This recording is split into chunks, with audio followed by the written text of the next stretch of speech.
Welcome to daily current affairs 365। आज के video का टाइटल है 6 अक्टूबर 2025 का। इसमें बेसिकली 5 अक्टूबर और कुछ 6 अक्टूबर जो आज के न्यूज़ हैं वो भी इसमें कवर किए गए हैं। तो आज के वीडियो में कौन कौन से न्यूज़ हम लोगों ने शामिल किया है, ठीक है। वर्ल्ड हैबिटेट डे जो इस बार 6 अक्टूबर को मनाया जाएगा, ठीक है। ये ना अक्टूबर मंथ के फर्स्ट मंडे को मनाया जाता है, जो इस बार आपका 6 अक्टूबर पड़ेगा, इसलिए 6 अक्टूबर को मनाया जा रहा है वर्ल्ड हैबिटेट डे। भारत में कोऑपरेटिव सेक्टर में पहला कंप्रेस्ड बायोगैस प्लांट, स्प्रेयर और ड्राई पोटाश ग्रैनुअल प्रोजेक्ट जो है अमित शाह ने इनॉग्रेट किया है कोपरागांव महाराष्ट्र में एक शुगर मिल में। फिर नेशनल कोऑपरेटिव डेवलपमेंट कॉरपोरेशन, ये क्या होता है इसके बारे में जानेंगे। फिर अमित शाह ने इनॉग्रेट किया है गोवा गवर्नमेंट का माझे घर योजना, ठीक है। इंडियन नेवी आज 6 तारीख को एक सेरेमनी कंडक्ट करेगा विशाखापट्टनम में, जिसमें इंडियन नेवी का जो second anti submarine warfare shallow water craft ASWC Androth को शामिल किया जाएगा इंडियन नेवी में। फिर डिफेंस में ही इंडियन नेवी और रॉयल नेवी यूनाइटेड किंगडम उसने कोंकण एक्सरसाइज 2025 स्टार्ट कर दिया है कोंकण तट के पास अरेबियन सी में। इंडियन कोस्ट गार्ड उसने 10वां एडिशन नेट पोलरेक्स और 27वां NOSDCP मीटिंग कंडक्ट किया था, ठीक है। और क्रिकेट में विदर्भ उसने 25-26 सीजन का ईरानी कप जीत लिया है। उसने मैच में हराया था रेस्ट ऑफ इंडिया का।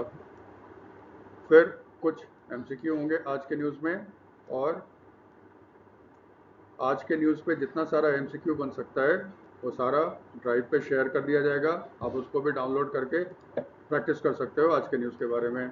चलिए स्टार्ट करते हैं। देखो इस बार 6 अक्टूबर को मनाया जा रहा है वर्ल्ड हैबिटेट डे, ठीक है। और यूनाइटेड नेशंस उसका थीम क्या रखा है, अर्बन क्राइसिस रिस्पांस, ये देखो उसका थीम है। और डेट इस बार है 6 अक्टूबर 2025 को। लेकिन इसमें एक चीज़ ध्यान रखना है, वर्ल्ड हैबिटेट डे का कोई एक फिक्स डेट नहीं है। ये हर साल मनाया जाता है अक्टूबर मंथ के पहले मंडे को, और इस बार अक्टूबर मंथ का पहला मंडे जो है वो 6 अक्टूबर को पड़ रहा है, इसीलिए 6 अक्टूबर को वर्ल्ड हैबिटेट डे मनाया जा रहा है। फर्स्ट मंडे को क्यों मनाया जाता? 1985 में यूनाइटेड नेशंस ने फर्स्ट मंडे ऑफ अक्टूबर को डेजिग्नेट किया था as the world habitat day, ठीक है, to reflect on the state of our habitats and on the basic rights to all adequate shelter. Simple सी बात है, शहरों में जो लोग रहते हैं वहाँ पे उनको घर मिलना चाहिए, जो आसपास में रहते हैं वो एरिया साफ़ सुथरा होना चाहिए, उसी पे फोकस करने के लिए urban habitat world habitat day मनाया जाता है, ठीक है। तो फिर इस बार डे पढ़ने का तरीका क्या होता है, किस दिन मनाया जाता है, ठीक है। तो फर्स्ट मंडे ऑफ अक्टूबर, और 2025 में ये 6 अक्टूबर को पड़ा था, इसलिए 6 अक्टूबर को मनाया गया। दूसरा, वर्ल्ड हैबिटेट डे का थीम क्या है, इसका थीम है अर्बन क्राइसिस रिस्पांस। बस दो चीज़ याद रखना है इसमें, ठीक है। फिर भारत का पहला कोऑपरेटिव सेक्टर में कंप्रेस्ड बायोगैस प्लांट, स्प्रेयर और पोटाश ग्रैनुअल प्रोजेक्ट इनॉग्रेट किया गया है कोपरगांव महाराष्ट्र में। किसके द्वारा? अमित शाह के द्वारा, ठीक है। ये अमित शाह है ना, union home minister, ministry for cooperation भी हैं। ये देखो देवेंद्र फडणवीस हैं, ये CM हैं महाराष्ट्र के, और महाराष्ट्र में 2 डिप्टी CM हैं, एक NCP, ठीक है, जिसके हैं अजीत पवार ग्रुप, और एक शिवसेना जो एकनाथ शिंदे का ग्रुप है। ये शिवसेना है ना, एकनाथ शिंदे ये डिप्टी CM है, और अजीत पवार वो भी डिप्टी CM है, और बीजेपी के देवेंद्र फडणवीस वो महाराष्ट्र के CM हैं। और ये देखो union minister for home affairs and minister for cooperation Amit Shah ji हैं। ठीक है, ठीक है।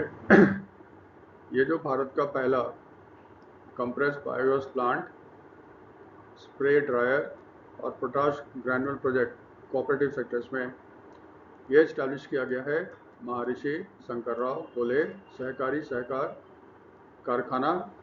ये कहाँ पे स्थित है? कोपरगांव। किस डिस्ट्रिक्ट में है? अलियानगर डिस्ट्रिक्ट, महाराष्ट्र में। ये शुगर मिल है, ये तो पहले ही बताया। देखो, इसका इनॉग्रेशन किसने किया है? Union minister, home minister and ministry of cooperation Amit Shah ने। देखो इसमें कैसे पूछेगा, भारत का पहला कोऑपरेटिव जहाँ पे कंप्रेस्ड बायोगैस प्लांट और पोटाश ग्रैनुअल स्टार्ट किया गया है, वो कहाँ पे स्थित है या उसका नाम क्या है? तो महर्षि शंकरराव फुले सहकारी सहकार कारखाना, कोपरागांव, अहिल्यानगर डिस्ट्रिक्ट। या फिर ऐसे पूछ लेगा, कोपरागांव जो अभी न्यूज़ में था, ये कहाँ पे स्थित है? महाराष्ट्र। तीसरा पूछ सकता है, इसका इनॉग्रेट किसने किया? अमित शाह ने साहब ने किया। अब देखो, अमित शाह ने वहाँ पे अनाउंस किया। इस तरह का जो प्रोजेक्ट है, भारत के और 15 कोऑपरेटिव शुगर मिल्स में लगाए जाएंगे भारत में, जिसको सपोर्ट कौन करेगा? एनसीडीसी करेगा। ठीक है, तो एनसीडीसी क्या है अभी आते हैं। एक चीज़ और याद रखिएगा, ये जो महर्षि शंकरराव फुले सहकारी सहकार कारखाना है, इसके साथ एक और अचीवमेंट है। भारत का पहला sugar cane based ethanol plant जो है, वो भी इसी कारखाना या इसी शुगर मिल्स में इस्टेब्लिश किया गया था। आप जानते हो भारत सरकार ने लॉन्च किया है E20 प्रोजेक्ट। E20 प्रोजेक्ट के तहत भारत में जितने पेट्रोल है ना, पेट्रोल में 20% आपका एथेनॉल मिलाया जाएगा। ठीक है, इससे उम्मीद क्या है? इससे उम्मीद यह है कि भारत में तेल की खपत थोड़ी कम होगी और कहते हैं कि पॉल्यूशन भी कम करता है। इसका पायनियर जो था वो ब्राज़ील था। ब्राज़ील में अभी आपका शुगर केन होता है, कभी भारत नंबर 1 हो जाता है तो कभी ब्राज़ील हो जाता है। ठीक है, वर्ल्ड में शुगर केन का प्रोडक्शन का। शुगर केन की जब पेराई होती है तो उसमें ना गुड़ बनता है, कहीं पे उसको खांड भी बोलते हैं, उसका सिरप भी बनता है, सीरा भी बोलते हैं। इसको इंग्लिश में कहते हैं मोलासेस। तो शुगर केन का जो मोलासेस होता है, उससे बनाया जाता है आपका एथेनॉल। अब तो खैर बहुत सारे वेजिटेबल्स वगैरह से, टूटे हुए चावल, इस सब से भी बनाया जाता है। शुरुआत भारत में भी हुआ था ना, शुगर केन का जो मोलासेस होता है, ये गुड़ खांड वगैरह जो है, इससे बनाया जाता था एथेनॉल। फिर इसको ब्लेंड किया जाता था पेट्रोल में।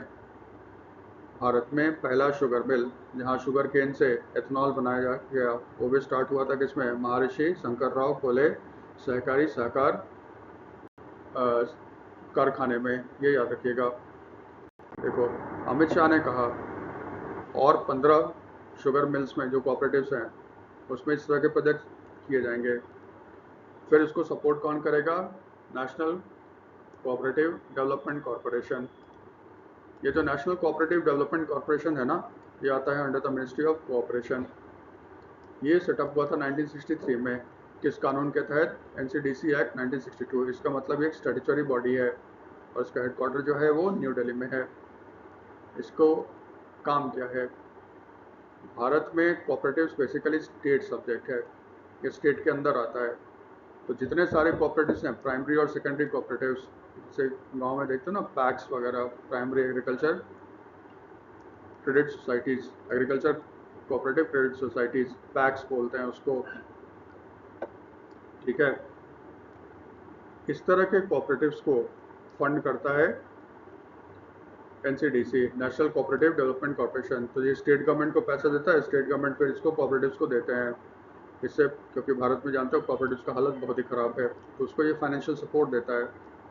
या फिर अगर कोई कोऑपरेटिव कोई इंडस्ट्री लगाना चाहता है, रूरल इंडस्ट्री अपने एरिया में, जैसे मान ली छोटा मोटा जो कारखाना होता है रूरल इंडस्ट्रीज़ का, उसको भी फंड करता है एनसीडीसी। गवर्नमेंट ऑफ इंडिया ने देखो अभी क्या किया था, उसने एक सेंट्रल गवर्नमेंट स्कीम लॉन्च किया है। सेंट्रल गवर्नमेंट स्कीम का नाम है grant in aid to National Cooperative Development Corporation. इस स्कीम का नाम है। इस स्कीम के तहत भारत सरकार नेशनल कोऑपरेटिव डेवलपमेंट कॉरपोरेशन को 2000 करोड़ का ग्रांट देगा। ग्रांट का मतलब है ये पैसे एनसीडीसी वापस नहीं करेगा भारत सरकार को। ग्रांट का मतलब अनुदान होता है, ठीक है। तो 2000 करोड़ रुपए का ग्रांट दिया है एनसीडीसी को, लेकिन एक बार में नहीं मिलेगा। कैसे?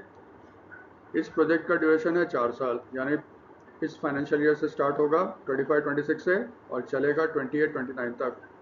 गवर्नमेंट कह रहा है एक साथ 2000 करोड़ नहीं देंगे। हर साल एनसीडीसी को भारत सरकार की तरफ से 500 करोड़ मिलेगा और ये बजट के थ्रू आएगा। इसका मतलब जब बजट आएगा ना तो उसके थ्रू इसको पैसा दिया जाएगा। टोटल पैसे कितने होंगे? 2000 करोड़। इसको याद रखिएगा, ये अभी अप्रूव हुआ था। Grant in aid to National Cooperative Development Corporation, ठीक है। फिर अब थोड़ा समझ लेते हैं कंप्रेस्ड बायोगैस ये होता क्या है। शुगर इंडस्ट्री जो होता है उसमें बहुत सारे बाय प्रोडक्ट होते हैं, जैसे प्रेस मैट होता है, बगासेस होता है, स्पेंट वॉश होता है, ठीक है। ये सब आपके बाय प्रोडक्ट्स होते हैं। अधिकतर क्या करते हैं, इसको फेंक देते हैं, लेकिन भारत सरकार कहता है ना शुगर मिल्स को, इसको फेंको मत, इससे भी बहुत सारा चीज़ प्रोड्यूस किया सकता है। जैसे जो बगासेस है, ठीक है, बगासेस जिसको बहुत जगह खोई भी बोलते हैं, ये क्या करते हैं, यहाँ पे ना बगासेस को यूज़ किया जाता है और एनारोबिक डाइजेशन के थ्रू, यानी कि बैक्टीरिया के थ्रू, इससे कंप्रेस्ड बायोगैस प्रोडक्शन, ठीक है।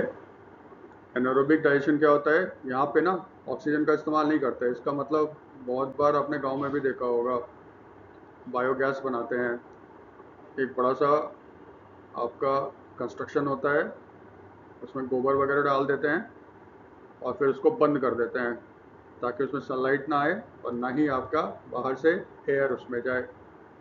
जो बैक्टीरिया होता है वो उसको सड़ा देता है और फिर बायोगैस का प्रोडक्शन होता है। बायोगैस बेसिकली ये होते हैं, बेसिकली इसमें 90% जो होता है ना मीथेन होता है। मीथेन को कम क्लीन फ्यूल मानते हैं as compare to fossil fuel, ठीक है, उसको क्लीन फ्यूल मानते हैं। तो इसमें बेसिकली क्या होगा, जो बगासेस वगैरह है उसको एक बड़ा सा ज़मीन में गड्ढा करके डाला जाएगा, टाइट बंद कर दिया जाएगा और बैक्टीरिया के द्वारा उसको चेंज किया दिया जाएगा इनटू कंप्रेस गैस। ये जो मीथेन गैस होगा ये शुगर फैक्ट्री अपने लिए भी यूज़ कर सकता है, पावर जनरेशन के लिए और चीज़ के लिए भी। अमित शाह कह रहे हैं कि इसको हम कोशिश करेंगे कि आप ये जो एनर्जी होगा ना, ये एनटीपीसी वगैरह को भी आप बेच सकते हो। इससे कोऑपरेटिव सेक्टर्स को एक्स्ट्रा इनकम होगा, ठीक है। प्लस ये जो होता है ना आपका, ये कह रहे हैं कि इसका पोटाश बनाओ। पोटाश आप जानते हो एक तरह का है फर्टिलाइज़र जो खेत में यूज़ किया जाता है। ये जो स्पेंट वॉश होता है, ठीक है, जैसे शुगर केन जो मिल होगा ना, देखना डिस्टिलरी भी बनाते हैं। डिस्टिलरी बेसिकली शराब बनाते हैं वहाँ पे, ठीक है। शराब के लिए या कह लो शराब के लिए वो रॉ मटेरियल तैयार करते हैं जिससे कि शराब बनता है। वो जो स्पेंट वॉश है, जो इस प्रोसेस में जो वेस्ट होता है, ठीक है, डिस्टिलरी के समय जो उनका वेस्ट होगा, स्पेंट वॉश बोलते हैं उसको, वो रिच होते हैं पोटाशियम में। तो फिर क्या करते हैं, उसको जला देते हैं, फिर उसमें मिलाया जाता है, एक प्रोसेस होता है जिससे कि वो पोटाश फर्टिलाइज़र में कन्वर्ट किया जाएगा।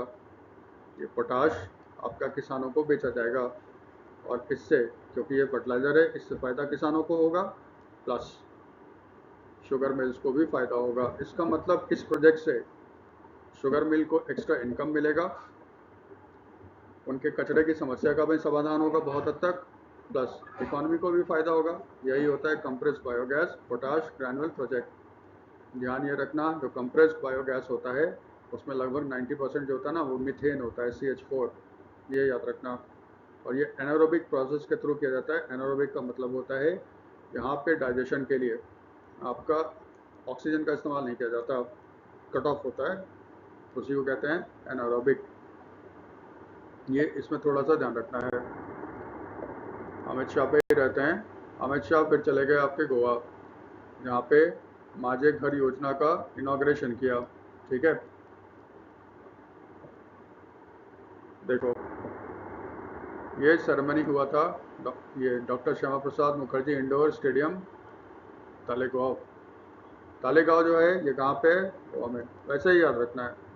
तालेगांव जो अभी न्यूज़ में था वो किस स्टेट में है हुआ, ठीक है। तो यहाँ पे इनॉग्रेशन किया गया था अमित शाह जी के द्वारा, ठीक है। अब क्योंकि गोवा गवर्नमेंट का स्कीम है और गोवा में बीजेपी की गवर्नमेंट है, इसलिए गोवा के जो चीफ मिनिस्टर हैं अभी प्रमोद सावंत वो भी यहाँ पे उपस्थित थे, और भी लोग थे, हमें मतलब नहीं है। बेसिकली माझे घर योजना है क्या, इसमें क्या है, जो घर बनाए गए हैं गवर्नमेंट या कम्युनिटी लैंड का मतलब होता है समुदाय, जैसे पंचायत वगैरह का लैंड है, उस पर किसी ने घर बना लिया है, तो इस स्कीम के तहत ना उनके घर को रेगुलराइज कर दिया जाएगा और उनको ज़मीन का पट्टा दिया जाएगा, ताकि उनका घर जो है वो ओनरशिप का राइट उनको मिल जाए। अमित शाह कहते हैं लगभग गोवा की आधी आबादी 11 लाख लोग इससे लाभान्वित होंगे और उनको ज़मीन का पट्टा मिलेगा, ज़मीन पे उनका अधिकार होगा और उस पर वो घर वगैरह बनाएंगे। इसी को कहते हैं क्या, माझे घर योजना। सिंपल सा है। माझे घर योजना किस स्टेट गवर्नमेंट ने लॉन्च किया है, गोवा, ठीक है। इनॉग्रेट किसने किया, अमित शाह ने, ठीक है। इसमें क्या हो गया, गवर्नमेंट लैंड या कम्युनिटी लैंड पे जो जिन लोगों ने घर बना रखा था लंबे समय से रह रहे हैं, उनको उसका घर का अधिकार दे दिया गया, ठीक है। आज डिफेंस का कुछ न्यूज़ है। भारतीय नेवी आज यानी 6 तारीख को एक सेरेमनी कंडक्ट करेगा और anti submarine warfare shallow watercraft Androth को इंडक्ट किया जाएगा। तो जब ये इंडक्ट हो जाएगा तब इसके आगे सॉरी नाम लग जाएगा INS। ये आपका anti submarine warfare shallow watercraft. तो पहले न्यूज़ देख लें। ये जो सेरेमनी होगा ये आपका होगा विशाखापट्टनम में, ठीक है। विशाखापट्टनम हेडक्वार्टर है ईस्टर्न नेवल कमांड का, ठीक है। तो ये सेरेमनी आपका विशाखापट्टनम में होगा जो ईस्टर्न नेवल कमांड का हेडक्वार्टर है। तो फिर इस सेरेमनी को प्रिसाइड ओवर कौन करेंगे, ईस्टर्न नेवल कमांड के flag officer commanding in chief अभी हैं वाइस एडमिरल राजेश भंडारकर। तो सेरेमनी में वो रहेगा और फॉर्मली अंद्रोथ वो बन जाएगा INS अंद्रोथ, ठीक है। इसमें जो पहला ASW SWC जो इंडक्ट किया गया था वो INS अर्नाला था और दूसरा कौन हो गया, INS अंद्रोथ हो गया। हम लोग INS का वर्ड यूज़ कर सकते हैं। थोड़ा सा जान लो ये है क्या। ये anti submarine warfare shallow watercraft ship है। देखो सबमरीन है ना, सबमरीन से अगर आपको सबमरीन कहाँ बेसिकली होता है, सबमरीन होता है आपके गहरे पानी में, ठीक है। लेकिन कभी कभी क्या होता है, छोटे छोटे सबमरीन्स भी होते हैं, वो ना शैलो का मतलब होता है उथला पानी, जो तट के नज़दीक होता है, कोस्ट के पास जो एरिया होता है वहाँ पे पानी बहुत गहरा नहीं होता, शैलो वाटर होता है। जो नॉर्मल इंडियन नेवी के शिप्स हैं वो इस तरह के पानी में ऑपरेट करने के लिए नहीं बनाए गए हैं, वो बनाए गए हैं आपके डीप वाटर यानी कि बीच समुद्र में वो करने के लिए गए हैं। लेकिन अगर इस तरह का कोई जहाज़ एनिमी का हमारे कोस्टल एरिया के बिल्कुल करीब आ गया, वहाँ पे आके उसने क्या कर दिया, माइंस बिछा दिए, इससे तो फिर क्या होगा, इंडियन नेवी के लिए तो बहुत खतरा हो जाएगा। तो फिर इस उथले पानी में एंटी सबमरीन हमें जहाज़ चाहिए, प्लस वो जहाज़ जो केपेबल है माइंस वगैरह को डिटेक्ट करके उसको डिफ्यूज़ करने के लिए। इसके लिए स्पेशल बनाए जाते हैं शिप्स, उसको कहते हैं anti submarine warfare shallow watercraft, यानी कि हंट करता है किसको, सबमरीन को, कहाँ पे, उथले पानी में जो तट के करीब होता है। भारत में अभी इंडियन नेवी के पास जो है वो अभय क्लास SWC है। इसको हम लोगों ने सोवियत यूनियन के समय पे खरीदा था। सोवियत यूनियन आप जानते हो 91 में ख़त्म हो गया, यह बहुत पुराना हो गया है। तो गवर्नमेंट ऑफ इंडिया ने, आप जानते हो, मेक इन इंडिया और आत्मनिर्भरता ये प्रोजेक्ट शुरू किया है ना, जिसमें भारत कोशिश कर रहा है कि आत्मनिर्भर हो जाए और प्रोजेक्ट और वो सारा डिफेंस का सामान कहाँ पे बने, इंडिया में बने। इसीलिए गवर्नमेंट ऑफ इंडिया ने एक प्रोजेक्ट लॉन्च किया था, ठीक है, 2014 में, जिसमें भारत में 16 ASW SWC बनेंगे, ठीक है। फिर MOD होता है ना, मिनिस्ट्री ऑफ डिफेंस, उसने GSRE और CSL के साथ समझौता किया, जिसके तहत ये दोनों 16 ASW SWC बनाएंगे। GSRC क्या होता है? Guard and breach ship builders and engineers, ये कहाँ पे है? कोलकाता में है। और CSL होता है कोचिन शिपयार्ड लिमिटेड, ये कहाँ पे? कोचिन में, केरला में है। अब मिनिस्ट्री ऑफ डिफेंस ने क्या किया? इसको स्प्लिट कर दिया। उसने कहा कि 8 जो ASW SWC बनेगा वो GRSE कोलकाता बनाएगा, और 8 जो होगा ना वो कोचिन शिपयार्ड बनाएगा। जो 8 ASW SWC GRSE कोलकाता बनाएगा उसका नाम होगा अर्नाला क्लास होगा, ठीक है। अर्नाला शिवाजी के समय महाराष्ट्र के किनारे अर्नाला जगह पे एक बहुत बड़ा किला बनाया गया था, उसी के नाम से ये लिया गया है, अर्नाला फोर्ट से, ठीक है। इसमें ये कहा गया है भारत सरकार को GSRE और CSL ये गवर्नमेंट ऑफ इंडिया के शिपयार्ड्स हैं, उसको कहा कि नहीं इसमें प्राइवेट सेक्टर को भी शामिल करो, ठीक है। तो जो 8 GRSE कोलकाता बनाएगा वो ये बना रहा है लार्सन एंड टूब्रो, एक कंपनी है, प्राइवेट कंपनी है, बहुत बड़ी कंपनी है, उसका डॉक है कटुपली, ठीक है। तो उसके साथ मिलके ये बना रहा है। GRSE के जो शिप्स बनेंगे उसका नाम दिया गया है अर्नाला क्लास, ठीक है। इसलिए देखो पहला शिप जो बना, जो इंडियन नेवी को दिया गया और जो शामिल किया गया, उसका नाम INS अर्नाला है। इसमें 8 जहाज बनेंगे, अर्नाला, अंजदीप, अमीनी, अग्रे, अंद्रोथ, अक्षय, अजिकल और अजय, ये 8 बनेंगे। जो कोचिन शिपयार्ड 8 बनाएगा उसको माहे क्लास बोला जाएगा, सेम है, ठीक है, उसको माहे क्लास बोला जाएगा। ये भी 8 बनाएगा। इसने अभी तक माहे, मलवान, मंगरोल, मालपे और मुल्की ये वेसल बना के इंडियन नेवी को सौंप दिया है, ठीक है। अब इंडियन नेवी उसका ट्रायल वगैरह कर रहा है, फिर फॉर्मल सेरेमनी होगा, जब संतुष्ट हो जाएगा फॉर्मल सेरेमनी होगा, फिर इसको इंडक्ट कर लिया जाएगा इंडियन नेवी में। तो 8 GRSE बना रहा है अर्नाला क्लास ASW SWC, 8 बनाएगा कोचिन शिपयार्ड लिमिटेड, वो माहे क्लास वेसल होगा, ठीक है, ये इसमें याद रखना है। अब देखो डिफेंस का ही दूसरा न्यूज़, कोंकण एक्सरसाइज 2025 ये शुरू हो गया है अरेबियन सी में। ऐसे याद रखना, जो कोंकण एक्सरसाइज है ये एक एनुअल एक्सरसाइज है, ये गवर्नमेंट का कहना है तो हम लोग उसी को मान के चलेंगे। मैरीटाइम का मतलब है नेवल एक्सरसाइज है। इसमें देखो 2 आते हैं, एक इंडियन नेवी है और दूसरा है Royal Navy of the United kingdom, ठीक है।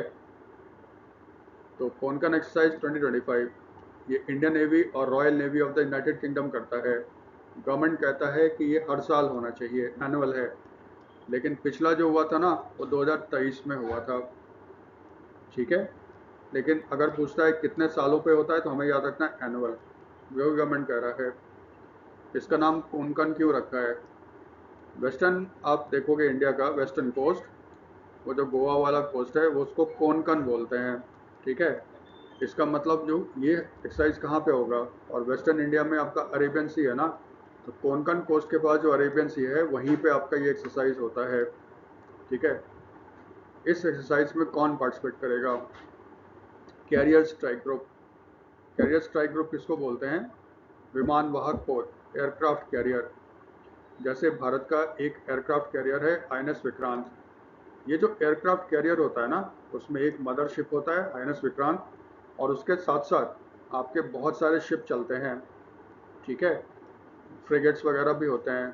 प्लस INS विक्रांत में आपके MiG-29 फाइटर एयरक्राफ्ट भी डिप्लॉयड हैं, जिसको बाद में रिप्लेस किया जाएगा रफाल मरीन प्लेन से रिप्लेस किया जाएगा। तो ये बिल्कुल एक फ्लोटिला होता है, ठीक है। तो भारत ने डिप्लॉय किया NS विक्रांत को, और यूनाइटेड किंगडम के रॉयल नेवी ने डिप्लॉय किया है UK कैरियर स्ट्राइक ग्रुप, जिसका मेन शिप है HMS Prince of Wales. HMS होता है ना हिज मैजेस्टी शिप, क्योंकि अभी राजा है ना किंग फिलिप थर्ड, इसलिए HMS हो जाएगा हिज मैजेस्टी शिप। अगर रानी होती, जैसे उससे पहले उसकी माँ थी क्वीन एलिजाबेथ, तब कहते हर मैजेस्टी शिप, इसलिए हर हिज के जगह पर सीधा से HMS कर देता है। तो उसके जहाज लेड जो जहाज है उसका नाम है HMS प्रिंस ऑफ वेल्स। और लास्ट कोनकर एक्सरसाइज कब हुआ था? 2023 में हुआ था। ठीक है। नेक्स्ट, इंडियन कोस्ट गार्ड, इसने 10th एडिशन किया है नेट पोलरेक्स, और 27th मीटिंग कंडक्ट की थी NOSDCP की। ठीक है। ये कहाँ पे हो रहा था? चेन्नई के पास। ये हुआ कब था? 5 और 6 अक्टूबर को। पहले न्यूज़ देख लें। ये जो एक्सरसाइज है ये हुआ था off the coast of Chennai, और मीटिंग कहाँ होगा? चेन्नई में हुआ होगा। आज ख़त्म हो जाएगा 6 अक्टूबर को। पहले फुल फॉर्म देख लो। नेट पोलरेक्स, इसका फुल फॉर्म होता है national level pollution response exercise, NOSDCP, national oil spill disaster contingency plan. देखो, जो इंडियन कोस्ट गार्ड है उसको बहुत सारे काम दिए गए हैं। एक, तटीय क्षेत्र की सुरक्षा करना, हाई सी में पायरेसी यानी कि तस्करी को रोकना। उसको एक काम और दिया गया है, समुद्र में सबसे बड़ा प्रॉब्लम होता है पोल्यूशन का, और पोल्यूशन में सबसे बड़ा जो पोल्यूशन होता है ना, ऑयल स्पिल। किसी जहाज में एक्सीडेंट हो गया, उसके जो ईंधन थे, ऑयल थे, वो जहाज में गिरने शुरू हो गए, वो डिज़ास्टर होता है। जब भी ऑयल स्पिल होगा पानी में, अरेबियन सी में या फिर इधर वेस्ट बे ऑफ बंगाल या नीचे आपका इंडियन ओशन में, उसकी जिम्मेदारी दी जाती है इंडियन कोस्ट गार्ड को। इसीलिए इंडियन कोस्ट गार्ड क्या करता है? नेट पोलरेक्स और NOSDCP ऑर्गेनाइज करता है। ठीक है। दूसरा, नेट पोलरेक्स एक्सरसाइज है क्या? याद रखना, ये हर 2 साल पे होता है। इसका मतलब पिछले बार 2023 में हुआ था ये याद रखना, ये 2-2 साल पे होता है। इसका उद्देश्य क्या है?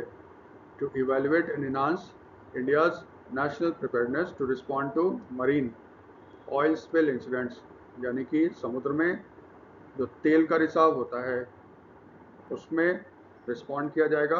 अब इसमें कोस्ट गार्ड ही नहीं होगा, जितने कोस्टल स्टेट है ना, सबका अपना कोस्टल पुलिस होता है, तो कोस्ट गार्ड को वो लोग मदद करते हैं, प्लस इंडियन नेवी हेल्प करता है। तो ये लोग क्या करते हैं? एक्सरसाइज करते हैं, उसमें सिमुलेट करते हैं कि अगर ऐसे होगा तो सब मिलकर कैसे इसको डील करेंगे। जब एक्सरसाइज करते हैं तब आपको पता चलता है कि आपका जो स्ट्रैटेजी है उसमें क्या क्या खामियां है, तो फिर अगले बार इसमें क्या किया जाएगा? सुधार किया जाएगा। तो ये एक्सरसाइज उसको कहते हैं नेट पोलरेक्स, और ये कितने दिन पे होता है? 2-2 साल पे होता है। इसमें भारत सरकार की और भी सेंट्रल मिनिस्ट्रीज जैसे कस्टम वगैरह भी शामिल होते हैं, जो कोस्टल स्टेट गवर्नमेंट है वो भी शामिल होते हैं, मेजर पोर्ट्स वो भी शामिल होंगे, ऑयल हैंडलिंग एजेंसी होगा, मैरीटाइम ऑर्गेनाइजेशन वगैरह वगैरह इसमें पार्ट करते हैं। ध्यान ये रखना, इंडियन कोस्ट गार्ड, इंडियन जो कोस्ट गार्ड है वो आता है मिनिस्ट्री ऑफ डिफेंस के अंदर। इसको रेज किया गया था 1 फरवरी 1978 को, इसलिए 1 फरवरी को ना कोस्ट गार्ड डे मनाया जाता है। और अभी कोस्ट गार्ड के डायरेक्टर जनरल कौन है? परमेश शिवमणि। ठीक है। ये मिनिस्ट्री ऑफ डिफेंस के अंदर आता है, ये याद रखना आप। Coast guard. स्पोर्ट्स में विदर्भा ने 2025-26 सीजन का ईरानी कप जीत लिया है। ठीक है। अब देखो, विदर्भा जो रणजी ट्रॉफी चैंपियन है 24-25 का, उसने हरा दिया रेस्ट ऑफ इंडिया को 93 रन से, और जीत गया है 25-26 का ईरानी कप टाइटल। 25-26 ना क्रिकेटिंग सीजन को बोलते हैं। ठीक है। ईरानी कप जीत गया है विदर्भ। इसने तीसरी बार ईरानी कप जीता है। पहली बार कब जीता था? 17-18 में, और दूसरी बार जीता था 18-19 में, और तीसरी बार, हमेशा याद रखना, जब जब विदर्भ रणजी ट्रॉफी चैंपियन बना है उसने साथ में ईरानी कप भी जीता है। ठीक है। ये याद रखिएगा। पहले इसको कर लें। ये मैच कहाँ पे खेला गया था? VCA, Vidarbha cricket association stadium, जो है आपका नागपुर में, 1 से 5 अक्टूबर को। विदर्भा टीम के कैप्टन कौन थे? अक्षय पदकर। और रेस्ट ऑफ इंडिया के टीम के कैप्टन कौन थे? रजत पटीदार। मैन ऑफ द मैच किसको मिला था? अथर्व ताइडे, जो बैट्समैन है विदर्भा के। स्कोर ये था, स्कोर स्किप मार सकते हो। देखो ईरानी कप है क्या? यही होता है ईरानी ट्रॉफी। ईरानी ट्रॉफी जो है ना, इसको बीसीसीआई ने स्टैब्लिश किया था। बीसीसीआई क्या है? Board of control for cricket in India, जो भारत में क्रिकेट को चलाता है। उनके ट्रेजरर, खजांची और प्रेसिडेंट रहे जाल आर ईरानी।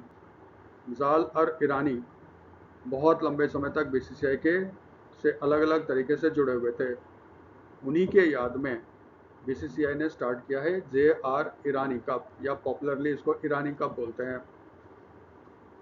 हमेशा याद रखना, जो क्रिकेटिंग सीजन था, जैसे पिछला क्रिकेटिंग सीजन था 2024-2025, और क्रिकेटिंग सीजन का नॉर्मली भारत में अंत कैसे होता है? डोमेस्टिक में, रणजी ट्रॉफी से। रणजी ट्रॉफी भारत का फर्स्ट क्लास में डोमेस्टिक में सबसे बड़ा आपका टूर्नामेंट है। तो फिर जो रणजी ट्रॉफी जीतेगा, जैसे 2024-2025 का रणजी ट्रॉफी विजेता था आपका विदर्भा, तो फिर जो नेक्स्ट सीजन स्टार्ट होगा ना 25-26, उसमें जो बीसीसीआई कहता है पहला जो डोमेस्टिक टूर्नामेंट होगा वो ईरानी कप होगा। इसमें रणजी ट्रॉफी का जो चैंपियन है वो आपका मैच खेलेगा रेस्ट ऑफ इंडिया के साथ। 5 दिन का मैच होता है, तो बाकी के भारत के प्लेयर्स को जोड़कर रेस्ट ऑफ इंडिया बनाया जाता है। इन दोनों के बीच मैच होता है। उसके बाद मान लिया जाता है भारत का डोमेस्टिक क्रिकेटिंग सीजन स्टार्ट हो गया। ठीक है, इस बार भी हुआ। विदर्भा पिछला चैंपियन है 25-26 का रणजी ट्रॉफी, 24-25 का रणजी ट्रॉफी का। इस बार उसने रेस्ट ऑफ इंडिया को हरा दिया। पहला ईरानी कप जो हुआ था 1959-60 में हुआ था, और इसको जीता किसने था? बॉम्बे आज भी बॉम्बे ही है। अब उसका नाम मुंबई हो गया है। ठीक है, ईरानी ट्रॉफी के हिस्ट्री में सबसे ज़्यादा 26 बार इसको रेस्ट ऑफ इंडिया ने जीता है, और मुंबई ने इसको जीता है 16 बार। एक बार उसने शेयर किया था रेस्ट ऑफ इंडिया के साथ। ठीक है, ये ईरानी कप का हिस्ट्री है। आज के जो बने हैं वीडियोस में, जो न्यूज़ कवर हुए हैं, उसमें कुछ MCQs बने हैं, उसको थोड़ा देख लेते हैं। Question number 1, what was the theme of the world habitat day 2025? जो 2025 का वर्ल्ड हैबिटेट डे है उसका थीम क्या है? ए है अर्बन क्राइसिस रिस्पॉन्स, बी है अ बेटर फ्यूचर, सी है shelter is my right, D है citizen climate change. None of these. 2025 world habitat day का थीम क्या है? आप जानते हो इसका थीम क्या है? Urban crisis response. और आप जानते हो अक्टूबर मंथ का फर्स्ट मंडे जो होता है उस दिन मनाया जाता है वर्ल्ड हैबिटेट डे, और इस बार वर्ल्ड हैबिटेट डे 6 अक्टूबर को मनाया गया था, क्योंकि वो अक्टूबर मंथ का पहला मंडे था। Second, after how many year is the national level pollution response exercise held by the Indian coast guard? कितने सालों के बाद national level pollution response exercise net पोलरैक्स Indian coast guard के द्वारा आयोजित किया जाता है? Option A every year, option B 2 years, option C by annual, option D 3 years, option E 4 years. आप जानते हो करेक्ट आंसर क्या है? Option B 2 years. Question 3, where was the country's first multi feed compressed biogas plant and potash granule project in the cooperative sector been set up? Bharat का पहला compressed biogas plant और potash granule project in the cooperative sector कहाँ स्थापित किया गया है? एक option है गुजरात, बी है महाराष्ट्र, सी है उत्तर प्रदेश, डी है कर्नाटका, ई है none of these. Gujarat, Maharashtra, Uttar Pradesh, Karnataka और नन ऑफ दीज। आप जानते हो ये कहाँ पे है? महाराष्ट्र में। उद्घाटन किसने किया था? अमित शाह ने किया था। 4, Indian Navy conducts bilateral maritime exercise Konkan exercise with which countries navy? किस कंट्री के नेवी के साथ Indian Navy Konkan exercise conduct करता है?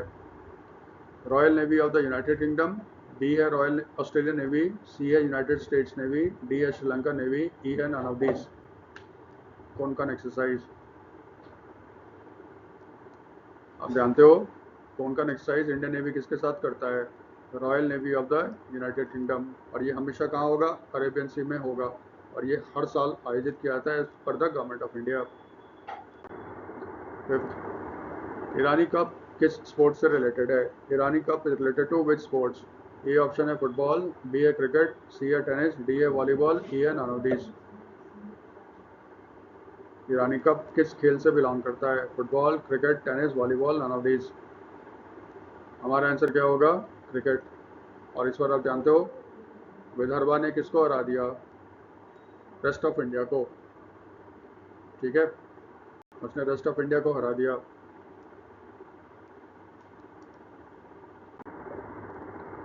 इसमें आज इतना ही, वीडियो में इतने काम के न्यूज़ थे। अगर आपको ये वीडियो अच्छा लगता है तो इसको सपोर्ट करो, सब्सक्राइब कर दो और चैनल को शेयर करो। आज के न्यूज़ में जितने सारे MCQ बनेंगे वो शेयर कर दिया जाएगा। लिंक आपको नीचे दे दिया जाएगा। Thanks for watching.